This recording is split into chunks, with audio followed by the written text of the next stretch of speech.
Hello, you are listening to the OmniTalk Fast 5, brought to you in partnership with the A&M Consumer and Retail Group, Firework, SPS Commerce, and Sezzle.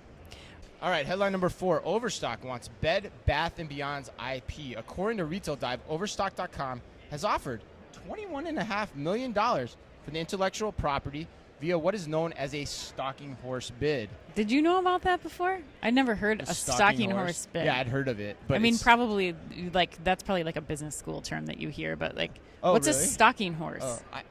And it's funny you should ask, because a stalking horse bid means that Overstock's offer will set the minimum threshold for any additional bids. So is it an actual horse? Is there like a stalking horse? Yeah, and look out. There's a stalking horse over there. Well, that's what I mean. Is it like a pace setter? Is there a horse stalking us? Do we need to get a restraining order? Where the comes from. It's like gift horse in the mouth. Like, it's probably That's just what origin, I mean. Yeah, right? I kind of want to know. I don't know. People, if you have any background, please. But anyway, we write digress. us. Yes, it's like the horses running along the beach like we talked about yesterday. Overstock's offer sets the minimum threshold for any additional bids, which must be submitted by noon on Friday to the U.S. Bankruptcy Court for the District of New Jersey.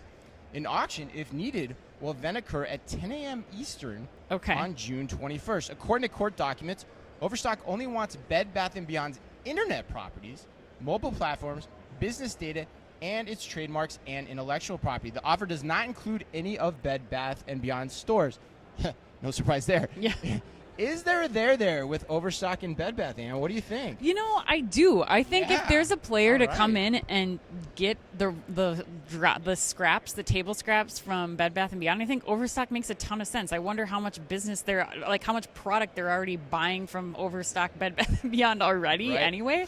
And I think if you look at capturing those Bed Bath & Beyond customers, they're used to a deal.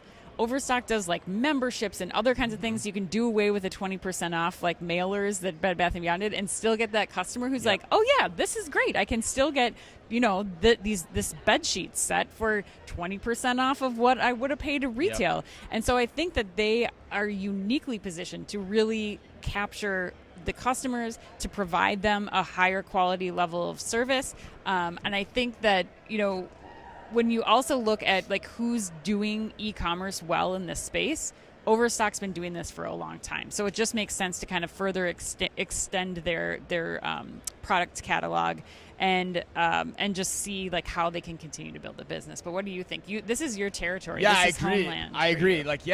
Thank you for that. Yeah, no, I was going to say, when I was the VP of Home Furnishings for Target.com, the two retailers that I always look to beyond the usual suspects, which is Walmart, Amazon, and Wayfair, was Overstock and Bed Bath. Yeah. That's who it was. Yep. And so I actually think there's a lot here, and particularly for $21.5 million, which isn't very much, the IP that I particularly like is the college business. Bed Bath & Beyond knows how to do the college business well digitally. That's a great point. And so you could take that tech, figure out how to do it, market it in the same way. You could even stand up the same website for the most part, just keep running and operating the website. And that's a high-margin business every single year. Yep. That alone makes this deal worth it. Then you've got the wedding registry as well as a part of this. So, and for the most part, Bed Bath & Beyond gets cachet brands. Yes. So if you can keep the cachet brands in your portfolio for the wedding registry side of the business, that deal is going to pay off. And that's a lot less than comparative companies have spent on acquisitions. You think of Walmart's acquisitions and how much they spent. Target's back in the day with Cooking.com and stuff like that. This is a pittance compared to those. Yeah. So I think it's a smart move. Overstock always surprises you. Overstock.com is getting an Overstock.com deal on buying Bed Bath & Beyond. That's what I think you're saying. Yeah, exactly right. Exactly right. And that's the thing too. People don't understand. Overstock, as much I wish they would never have created that name, because it's actually just a good e-commerce site at the end of the day. Yeah, absolutely. You can get everything on there. You can. It's not Overstock, really. Yeah. It's just great stuff. It's all drop ship, market available goods.